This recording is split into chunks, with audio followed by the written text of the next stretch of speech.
Hey everybody, my name's Bobby. Welcome to Mile High Church. Thank you so much for spending a part of your weekend with us, especially if you're new. Our vision, Oneness Revealed, a world of love, peace, and abundance for all. Our mission, to serve as a spiritual beacon for personal empowerment and global enlightenment. Before we get started today, we want to give you a look at a few things coming up around Mile High Church for you and your family.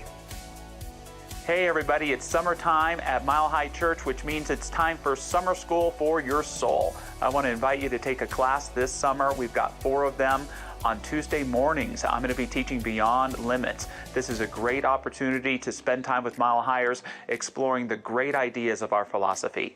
Dr. Michelle is going to be teaching a Prosperity Plus class, Improve Your Finances by Learning and Practicing the Great Spiritual Laws of Prosperity. Reverend Jackie is teaching the Essential Ernest Holmes, which is all about our founder, his great writings, and I think you'll discover a little something about the essential you in the process as well. Lastly, I'm teaching a brand new class I created called Emerson, the Invention of the Possible. And what Emerson invented was this idea of the possible and how we can better actualize it in our own day-to-day lives. So have a little summer school for your soul and improve your life in the process. This August, Reverend Josh, Reverend Jackie, and myself invite you to explore creating a whole new color palette for your meditation practice. We weave together contemplative practices from Christian mysticism. We explore Buddhist practices, the timeless teachings of Emerson, and sound meditations. And we put all that interwoven with spacious periods of silence, where the opportunity for insight can quietly unfold. And while inner work is personal, it's magnified in community. Join us and perhaps begin to paint with new colors in your meditation practice, bringing more ease and presence to your life experience.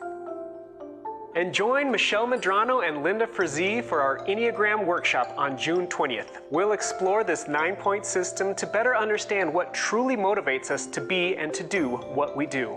And just so you know, I'm a 2. For more information about anything you've heard today, stop by the Event Center or connect with us online at milehighchurch.org. Well, good morning, Mile High Church family. Stand if you are able to sing and dance and shake it, you know what I mean. Here we go. Whoa, the Spirit of God is upon me. Whoa, the Spirit of God is upon me. Whoa, the Spirit of God is upon me. Whoa, the Spirit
Thank you, Laura Berman. So wonderful to have you with us today. Laura, if you weren't aware, is leading our music program in this time of transition, is bringing all sorts of creativity, spunk, and fire. We're so grateful for you, Laura.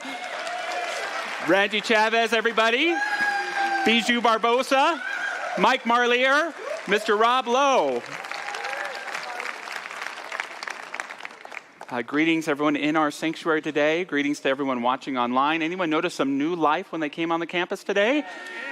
As many of you know, about 6 months ago, we got this terrible notice from the city and had to remove dozens and dozens of trees. And you came forward in an incredibly generous way, gave us the funds that we needed to both remove those trees. And now the good part has arrived. We're planting new trees. I'm so grateful to Todd Graves for his leadership through this entire process, the ick part and now the good part of it.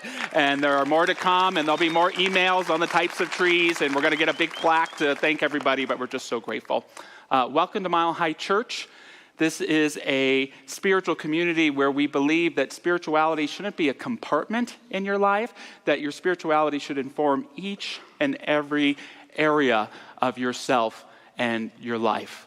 That any moment, no matter how seemingly sacred or mundane, is an opportunity for healing, an opportunity for growth, an opportunity for epiphany, and an opportunity to get closer to that divine source within us and within all of life.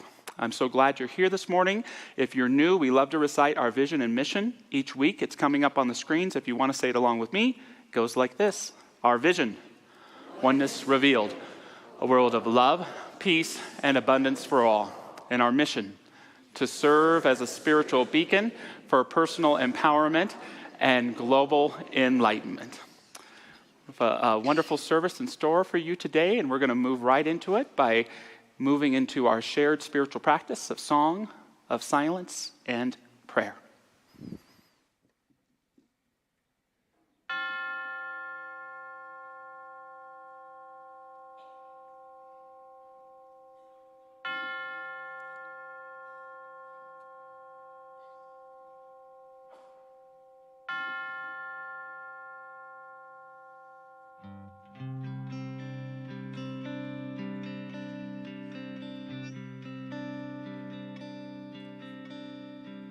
Surely the presence of God is in this place.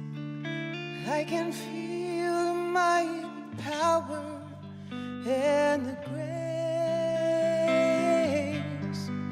I can hear the brush of angel wings. I see glory on each face. Surely the presence of God is in this place.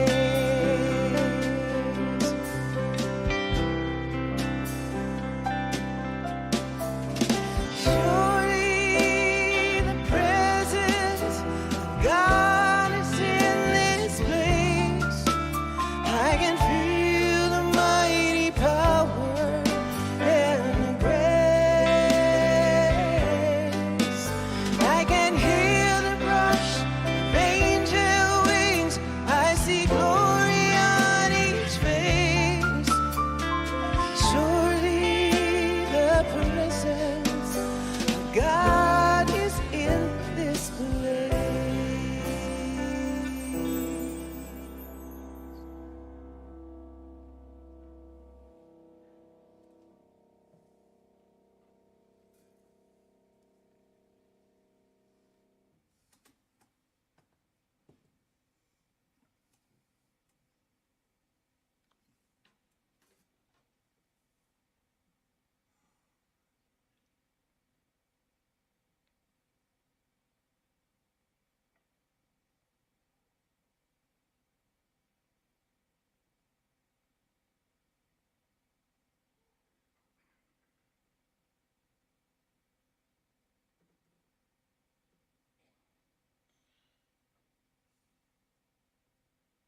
I invite us to contemplate that presence we have just sung about together.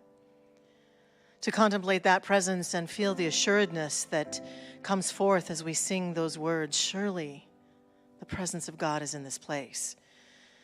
And to feel the vibrational energy of these truths awakening us to that deeper reality of the divine presence as the energy that expresses itself in, through, and as all of creation, and most assuredly as each one of us. Surely the presence of that God presence is everywhere in this universe, everywhere on this planet, in every life, in every being, and surely that presence is right here, in, through, and as us in this moment of prayer and community together. And we feel those words calling us to this deeper truth and to the resonance of that truth. And we feel the beautiful, refreshing security that comes in the awareness that that presence is our presence, is who and what we are. And indeed, deep within us, that resonant voice rings through us. I know who I am. I know who I am. And I know that the presence of God is the presence that I am. Yes, this world of form is a part of that, yet the deeper reality, the deeper aspect of us is this inner place of contemplation, an inner place of awareness that we allow ourselves to have right here and right now. And what a joy it is to embrace and embody this through the active awareness of this prayer time. It colors everything when we do this. Our true colors shine forth through us as we see ourselves and our life and each other and this world that we share. And the colors of that truth are the colors of love and peace and wholeness, abundance and joy that abound. I declare that they abound within and as each one of us this day in this service and through all of our life. They are the truth of us. And I'm so grateful to see this, to proclaim this, to accept this as our truth together right here and right now. And I release this prayer in absolute faith and trust. It is done, and so it is. Amen.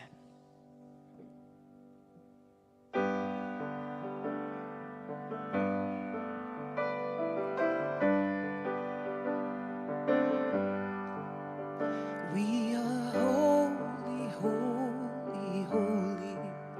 We are holy, holy, holy. We are holy, holy, holy. We are holy.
We have two readings today to support Reverend Josh's message. The first one comes from Brené Brown. She tells us joy comes to us in moments, ordinary moments. We risk missing out on joy when we get too busy chasing down the extraordinary.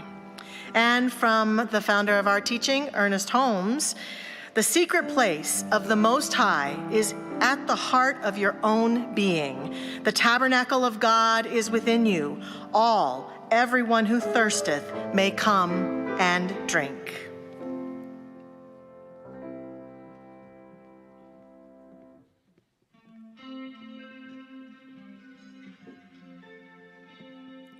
Well, I'm so grateful to share this next song. It shines a light on how we can get caught up in all of the things. We're human. But to remember that the love of Spirit in and through us, we're cut from that love cloth, is better, really, ultimately, than all those things. All the money that the world could hold, mountains made of solid gold, riches that could buy my dreams. You are better than all these things. The prettiest face to turn their eyes, beauty that could hypnotize, the open doors that looks may bring. I know you are better than all these things.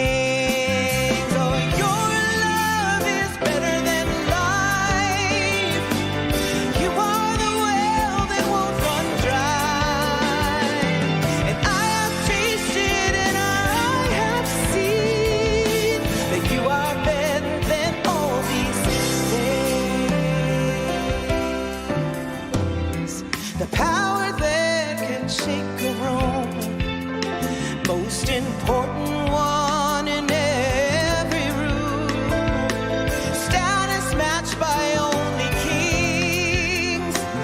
Oh, you are better than all these things. Oh, your love is better than life. Oh, you are the well that won't run dry. I have tasted and I have seen that you are better than all these things. Your love is better than life. I know you never run dry. And I have tasted and I have seen you are better than all these things. Sweet Spirit, being liked and loved by everyone, approval that outshines the sun, cheered by all who think of me. You are better than all these things. Oh, your love is better than life. Oh, you are the well that never runs dry. I have tasted and I have seen. I know that your love is better. Yeah. Your love is better than life. Oh, you are the well that never runs dry. Spirit, I have seen and I have seen. Oh, you are better than all these things. I know that you are better.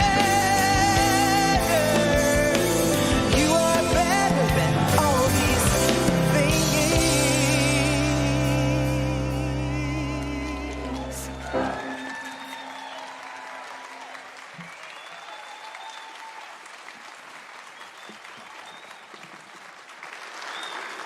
Laura Berman. Thank you, Mile High Band.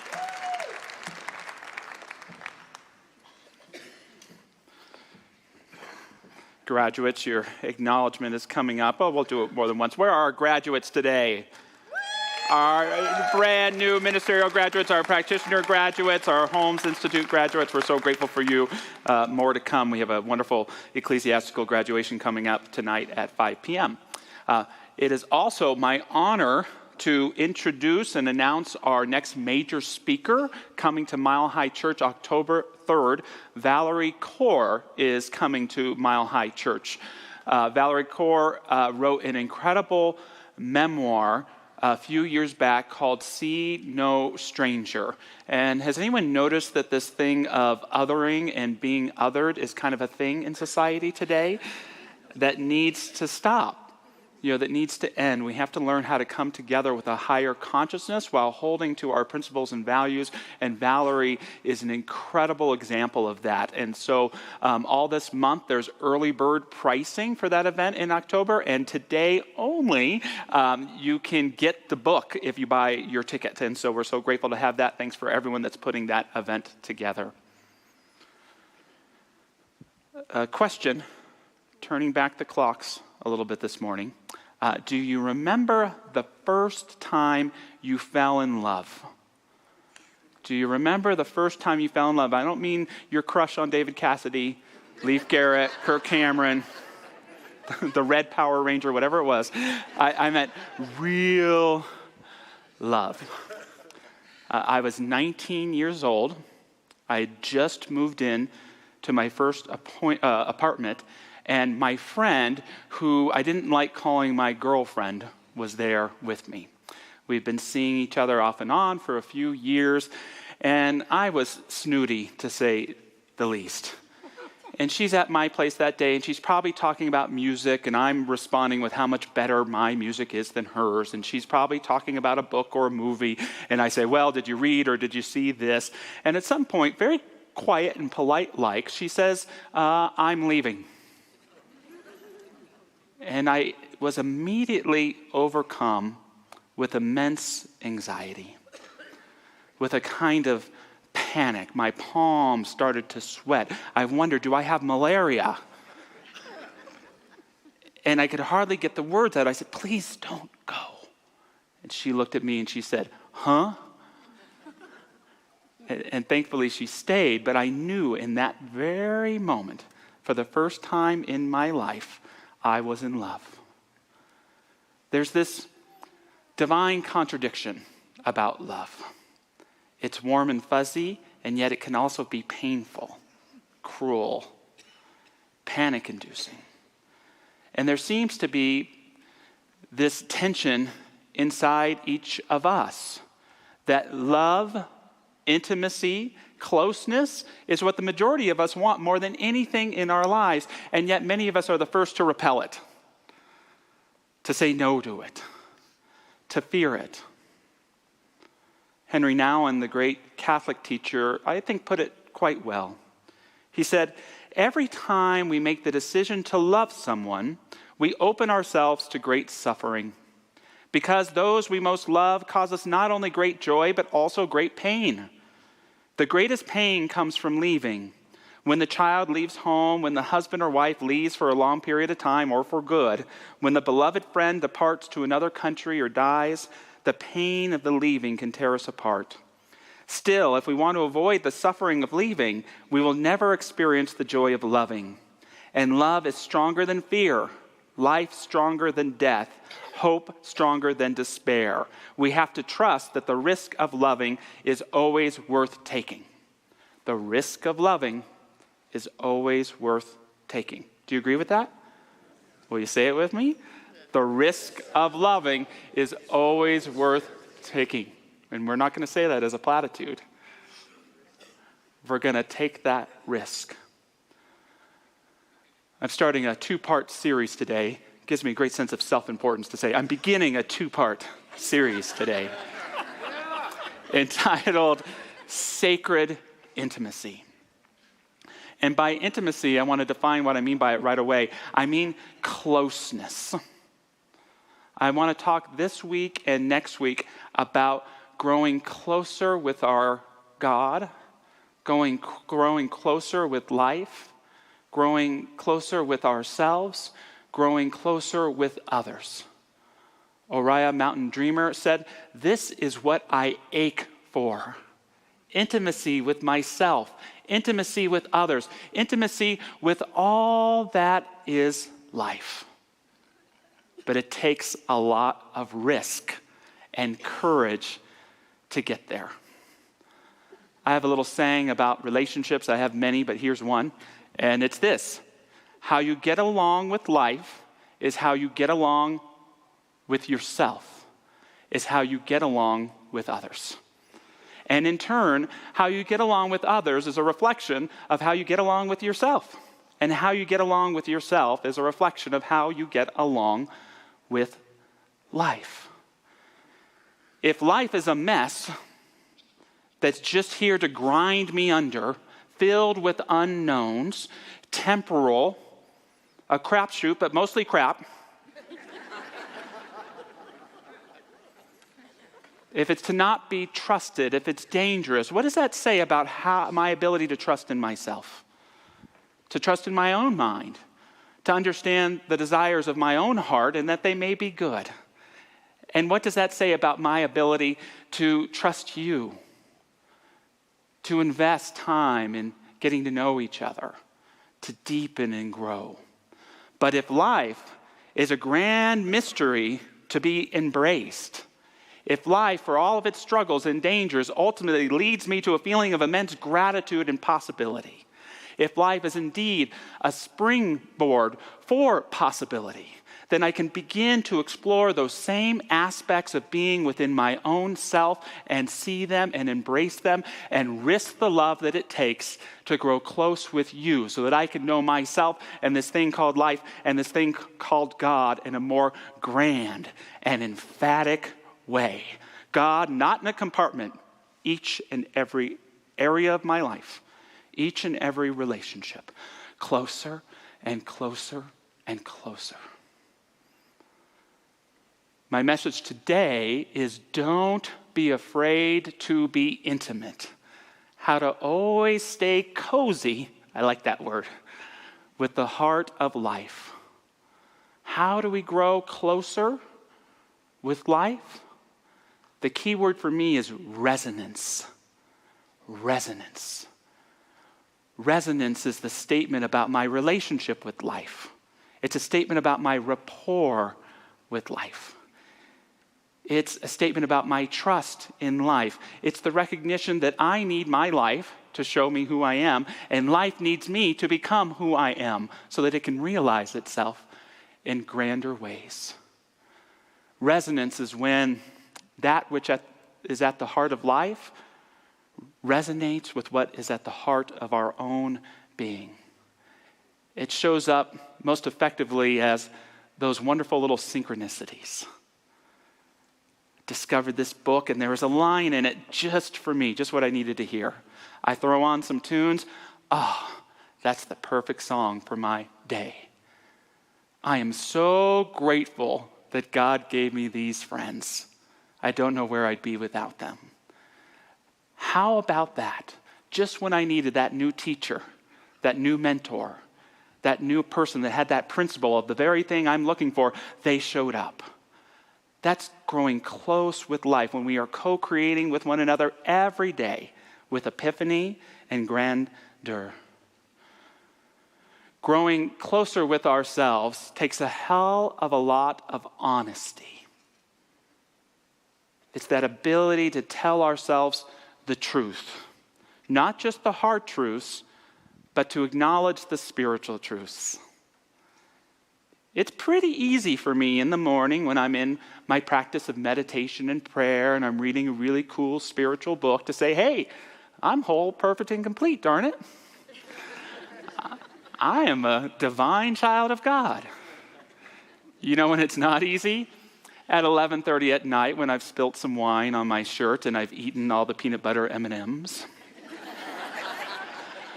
But that's what spirituality in all of our life means.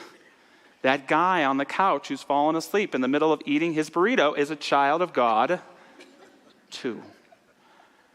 And we have to be willing to again, tell ourselves the hard truths, but also tell ourselves and admit those spiritual truths that spiritual truth that you are the only sacrament you will ever have for experiencing life. You'll never have it anybody but yourself. Your own mind, your own heart, your own body, your own understanding. It's up to you. Not only to be responsible to taking care of those mediums within yourself, but to admit how grand and how great you are. Walt Whitman, in his Song of Myself, said, "Stop this day and night with me, and you shall possess the origin of all poems. You shall no longer take things at second or third hand, nor look through the eyes of the dead, nor feed on the specters in books. You shall not look through my eyes either, nor take things from me. You shall listen to all sides and filter them from yourself." You are that important. You are that sacred. You are that unique. Grow closer, closer, closer with yourself. How do we grow closer with others? Risk. Courage. The risk to love. The courage to put yourself out there. The willingness to be, not to try to take advantage of people or not to try to get people to meet your articulated needs, but to have the risk to open yourself up to helping them articulate and meet their own needs, trusting that yours will be met in the process. That willingness and that courage to connect, to deepen, to be more intimate. So all that being said, in terms of sacred intimacy, first step, let's get intimate. Let's get intimate. Let's get closer. I had a wonderful relationship with that woman who I fell in love with. It lasted about 3 years, still heart connected today. Her feelings changed before mine did. And it was easy at the time to say, well, we were going in different directions. Or we just grew further and further apart. But the honest truth is, we didn't have the tools to grow close enough together. I wish I would have had the courage back then to let her know how much I really did love her, admired her, how much better my life was for having her in it. And I wish I had the courage to admit my flaws, that I was always keeping my options open because I was afraid that things wouldn't work out. That I'm afraid to tell her about my fear of rejection and abandonment because she's going to think I got a bunch of issues and I got to get away from this guy. But as we all know, if we don't tell our secrets with our word, they still tell themselves in our behavior, in our disconnection. We can grow more and more intimate with one another by identifying those opportunities to take that little bit of risk, to take up that little leap to connect. Have you ever noticed sometimes in your life that you can be more intimate with someone you bump into at a grocery store than someone who's living in your own home? It's an interesting phenomenon, right? And I'm going to talk about it in a little bit because our most intimate relationships are often filled not with closeness, but with artificial harmony. Artificial harmony. And one of the things I think we practice all the time, and this again is that divine contradiction in ourselves, that part of us that wants love and closeness and that part of us that wants to run the heck away from it. We have in every opportunity, in every relationship, opportunities to take our intimacy on-ramps or our intimacy off-ramps. Our on-ramps and our exits. Every interaction has the opportunity for those. What are some examples of those? We've got a slide. We'll check it out together. Intimacy on-ramp, sharing affection. I love you so much. You mean so much to me. I'm so grateful for you. Intimacy off-ramps, withdrawing or superficial affection. You know what I'm talking about when I say superficial affection? Transactional. I'm supposed to say this to you right now. Not here. Articulating the problem with possible solutions is an intimacy on-ramp, that risk to trust you enough to share that I'm going to admit a problem to you and trust that you're not going to reject me or run out of the room. Intimacy off-ramp, talking to someone else about the problems in the relationship because that always fixes it. Intimacy on-ramp, creating shared space to connect. Intimacy off-ramp, I'm sorry, this is more Josh than Reverend Josh, texting. If it's serious and emotional, please don't text me about it.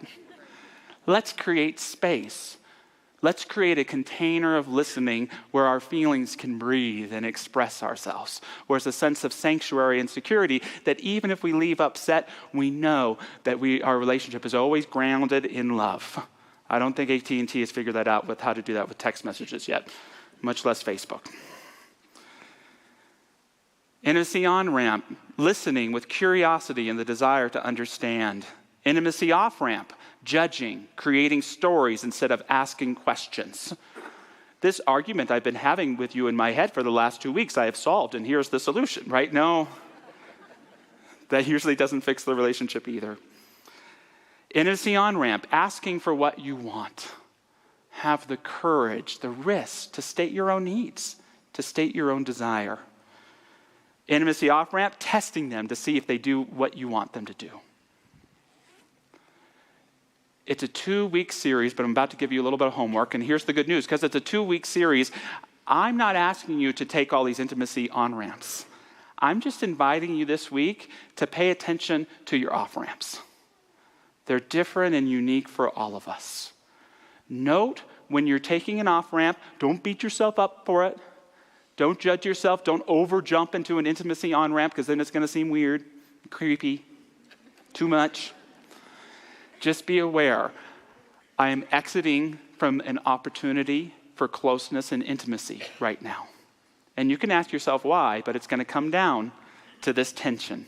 The part of me that wants love and the part of me that is afraid of love. And why am I alive? Why am I here?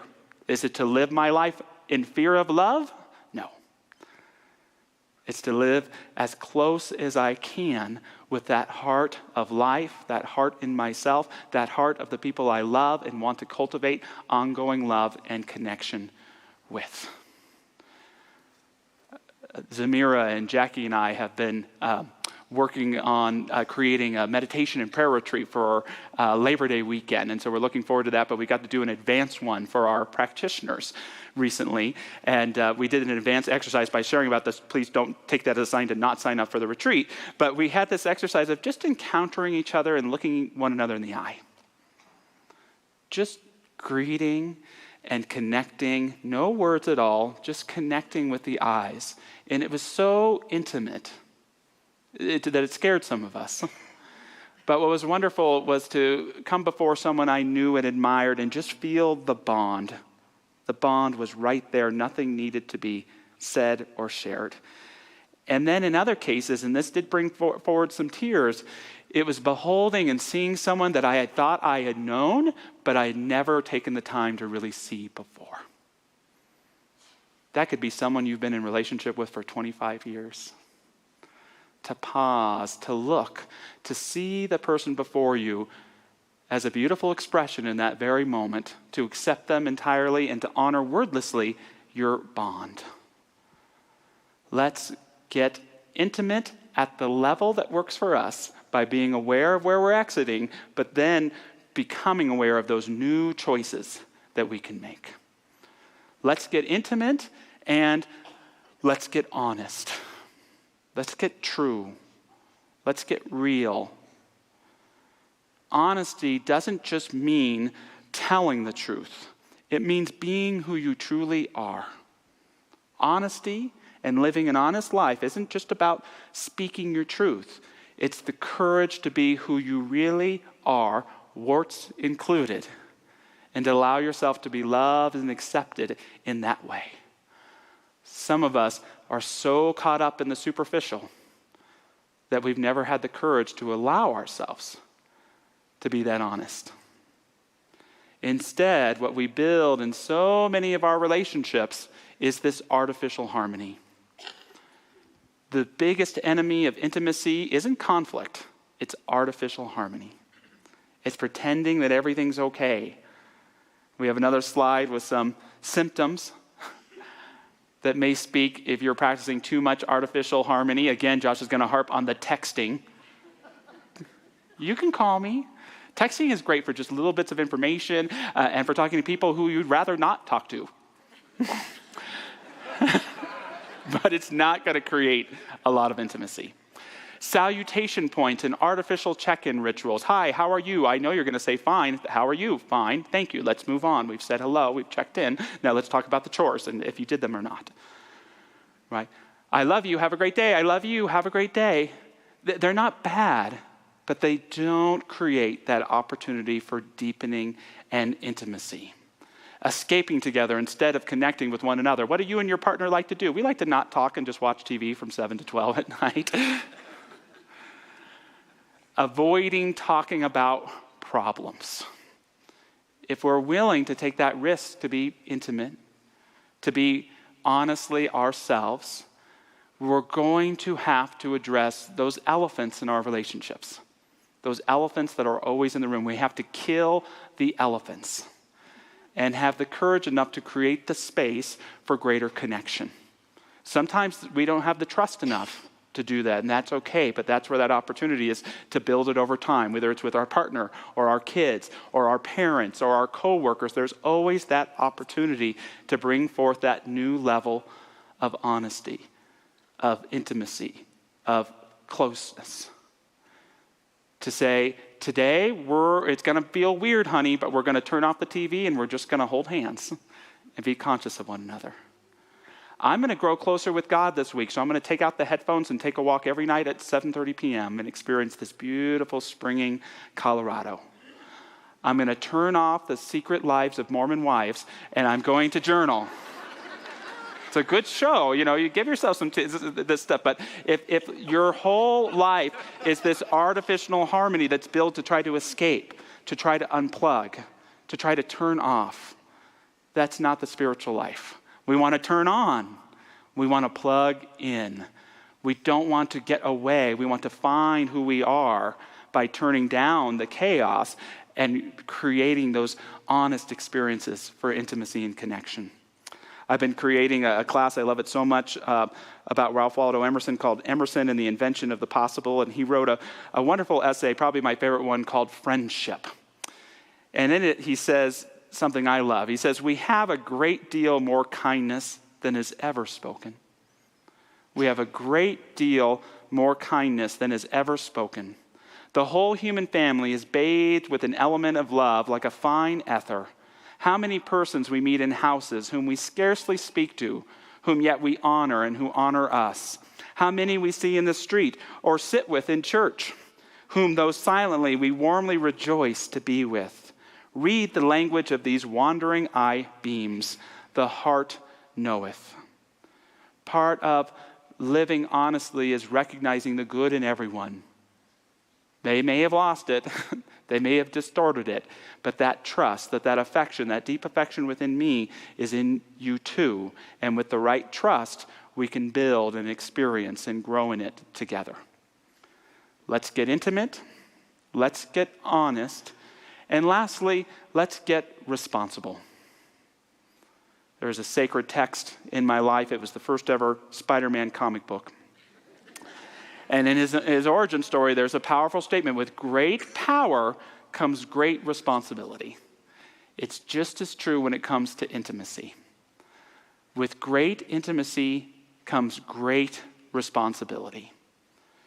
It again is not the act of manipulating or trying to get someone to meet the wants that we think we need to manifest ourselves. It's releasing those all together and being willing to create a harmonious relationship with someone to support them in meeting their own needs, and then trusting that what we really need will get met in the process. That's the glorious dance of closeness in our relationship with life, in our relationship with ourselves, in our relationship with others. But it takes being responsible. It takes being available. It doesn't mean being someone's end-all and be-all, but it means being responsible to the intimacy and the sacredness that you have created together. There's a new best-selling book. I really like it. Mel Robbins' The Let Them Theory. How many people have read that book? You can see how popular it is just by the raise of hands. and she's an amazing person. Karen, our events person, looked into bringing her to Mile High Church like $10 million or something. so I'm going to talk about her book instead. And Robbins' let them theory states that, in short, let people do them and you do you. Don't get caught up in trying to chase or fix or point out or blame for people doing them, and just focus on your own actions. And life is going to be a lot better, and you're going to be a much happier person. And I like this for two reasons.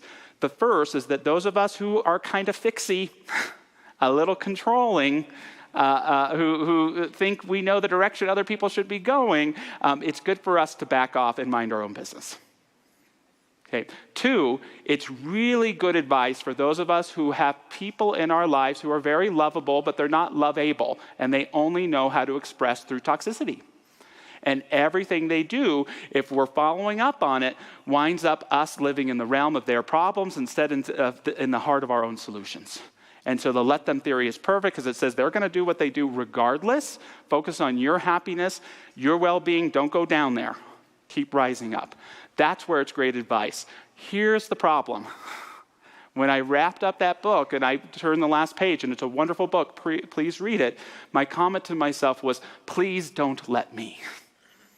Please don't let me. I want to be responsible to you. I want to be accountable to you. The intimacy and closeness that we share is really important. And if you just let me when I've hurt you, or haven't heard you, or didn't call you back, or wasn't present for you in the right way, it's going to damage our ability to be close and connect with one another.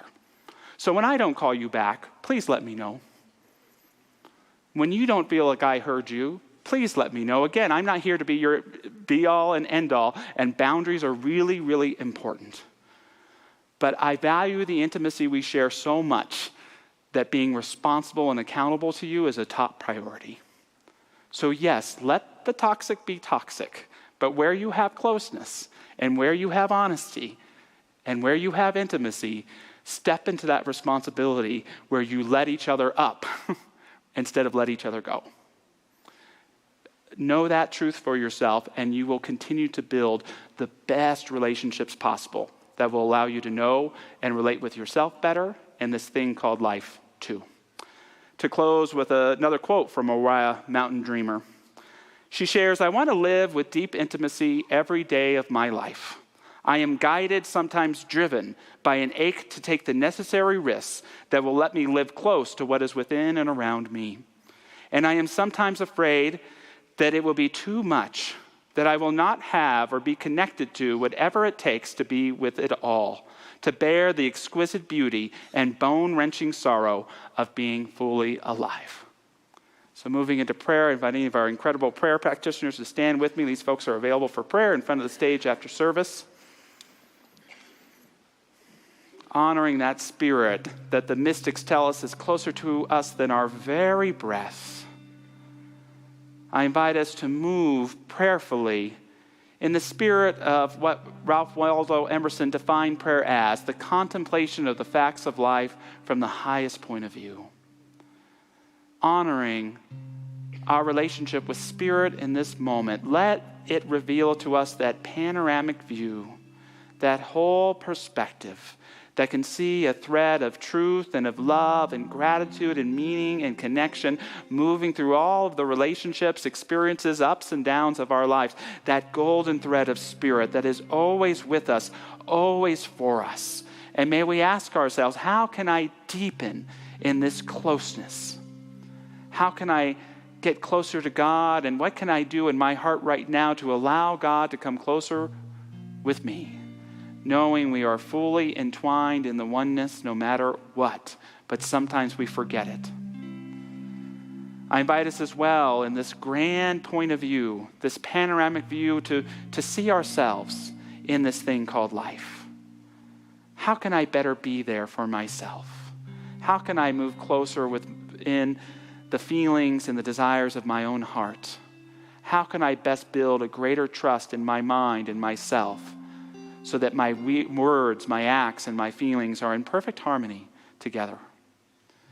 And how, in relationship with this grand Spirit, in better truth and responsibility to myself? How can I now allow myself to grow closer with those people I care for the most, or with anyone that I encounter? How can I be a more transparent presence for transformational relationships that bring meaning and life and love? What are the boundaries I'm called to create? What is the truth about who I am that I have yet to fully embody or embrace? And what am I called to be right here and right now as a presence not only for life but for others as well? Knowing that as we take care and we grow in intimacy with life, with spirit, with ourselves, our psyche, our heart, our way of being, and with all of those incredible human beings that fill our life, may a deep intimacy hold us, uplift us, and make our lives so much more richer. Thank you, life. And so it is. Amen. Being liked and loved by everyone. Approval that outshines the sun. Cheered by those who think of me. You are better than all these things. Oh, your love is better. And you are the well you never run dry. And I have tasted and I have seen that you are better than all these things.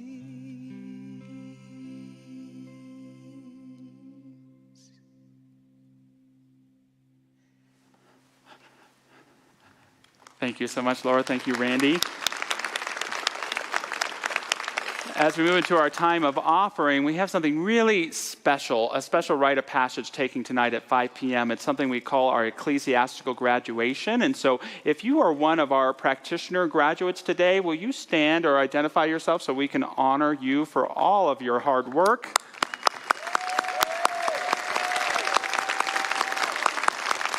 Incredible people. I've been so blessed to get to be a teacher on your journey. And if you are one of our ministerial or Homes Institute graduates, will you stand so that we can acknowledge you here on Sunday morning today?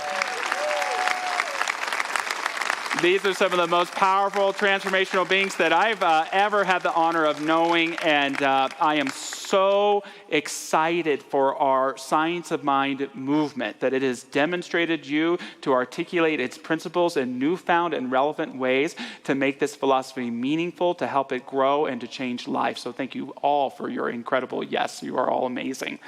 And so grateful to have them. Thank you for all the money you give to the church. We're really grateful for it. There's all sorts of ways to give that are coming up, and you can learn, and everything that you invest, we hope to spend in ways that expand the Mile High teaching and mission to run our programming, et cetera, et cetera. We are so grateful. So with that, invite us to take our gifts and bless them. And there's an offering blessing we can all say together. It goes like this: divine love, as me, blesses and multiplies all that I am, all that I have, and all that I circulate. And so it is. Well, I do hope you join us tonight at 5. I'll be here singing, and Rob will be here, and Tom, and what an honor. Let's get a little grateful here. It's not always easy to see the good when it doesn't look the way I think it should. I know what it feels like when a smile don't feel right. Even the stress of a million cares can't cover the blessings you put everywhere. It don't take rose-colored glasses to see the gold in the madness. I just wanna take time, slow down, take a moment to see it now. The little things are what it's all about, and what it's all about. Take a look around. There's something to be grateful, something to be grateful for. To be found underneath the surface, everything you're searching for. Been it in me, but I found it in you. You're teaching me to take a look around. There's something to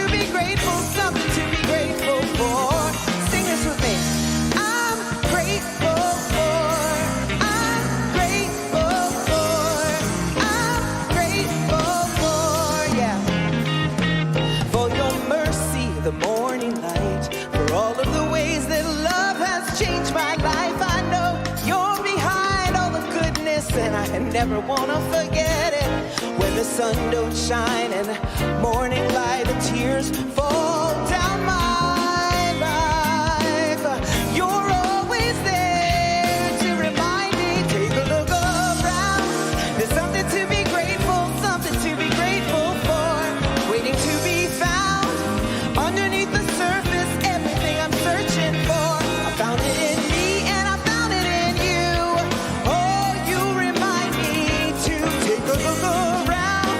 There's something to be grateful, something to be grateful for. Here we go. I'm grateful for, I'm grateful for, I'm grateful for. In the morning, I'll be grateful. In the evening, I'll be grateful. Right here, right now, I am grateful. Come on, Randy.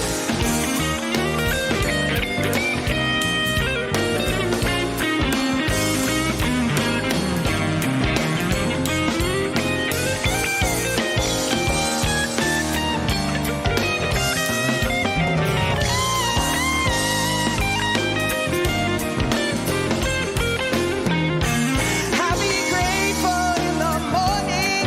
I'm grateful in the evening. I'm grateful each day I practice, yeah. In the morning, I'll be grateful. In the evening, I'm so grateful. I'm so grateful for, yeah, so grateful for.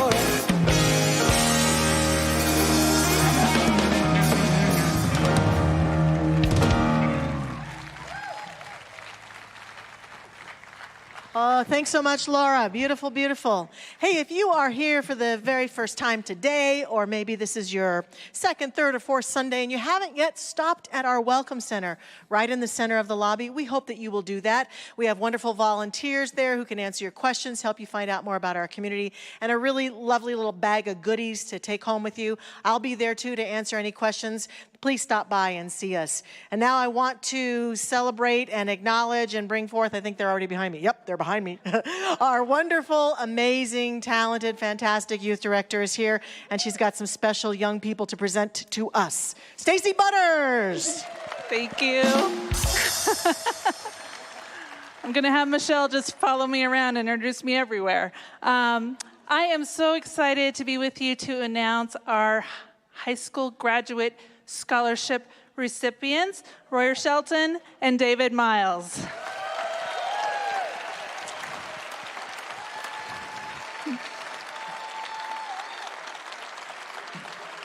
So super cool for me. These two actually have known each other through all aspects of our program, showed up here as little tykes. They are both receiving our H. Fred Vogt Scholarship, which is named in honor of our Minister Emeritus in Memoriam, and it is given to individuals who have really taken advantage of all that we have to offer here in our youth program. So the other thing I want you to know is that our youth scholarships can be used for anything. They can be used for any kind of other education. They could be used for an entrepreneurial idea, or they can be used for a key experience that really helps move your dreams forward. So whatever that might be, we empower you to take it and use it. So I'm going to give them each a moment here just to say something very brief. Oriah Shelton. I am going to Metro for education. I'm going to be a teacher, I think. Yeah, thank you. I know, I'm great. And I think that the most important thing that I want to keep in mind as I move forwards through my life is ironically what I wrote my college essay about, which is building a mindset and then maintaining that same mindset to create a world that you want to live in.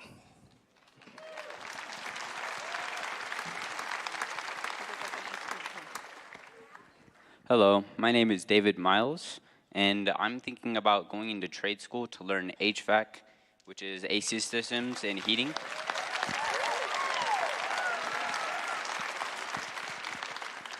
And one thing that I've learned here at the Teen Underground in the Mile High is that we are exactly where we're supposed to be on our journey, and we're becoming who we are.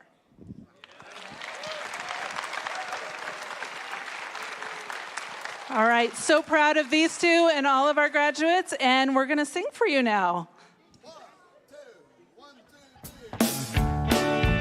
This morning, we're going to be moving and grooving. So if you want to stand, dance in the aisles, dance in your seat, get it moving. Ready? 1, 2, here we go. Let's put our hearts together. Let's put our minds together. Let's bring this world together. See what we can do. Let's put our hearts together. Let's put our minds together.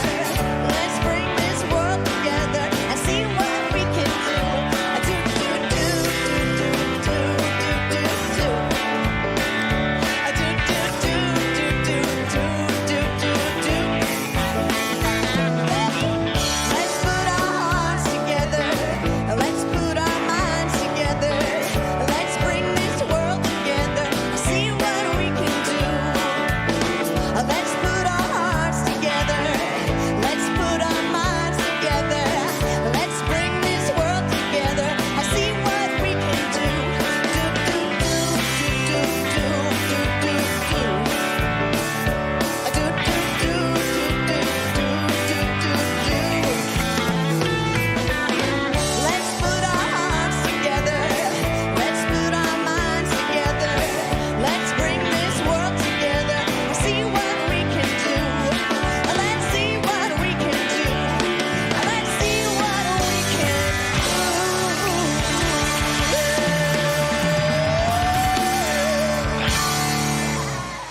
Let's give these kids a round of applause, everybody!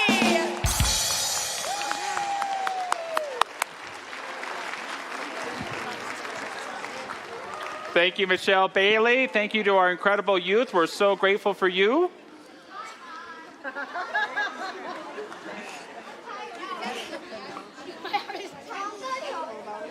In many of these instances with these scholarships, it's your donations that fund them. So if you're ever interested in funding one of these scholarships, please see me or Stacy. We'd love to talk with you more about it. Sacred event coming up after service today, ice cream social. Ice cream is one of those sacred sacraments in our tradition, so you can go and enjoy that and have some fun. Come back tonight at 5. Thank you for all the work you do to lead our School of Spiritual Leadership, Dr. Michelle.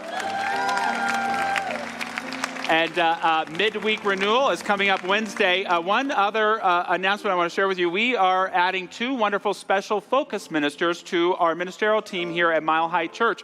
The first of them is Reverend Casey Fight.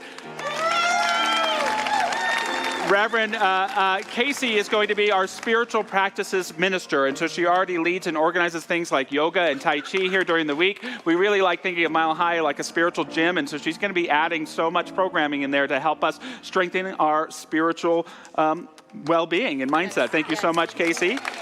And this is Reverend Steve Kinsfather, who I think was born in the vacuum cleaner store where the church started many years ago. No, he goes way back, has so much institutional knowledge, and is going to be leading our affinity groups here, being the minister liaison for those, as well as assisting Dr. Patty with our incredible Wisdom Keepers ministry.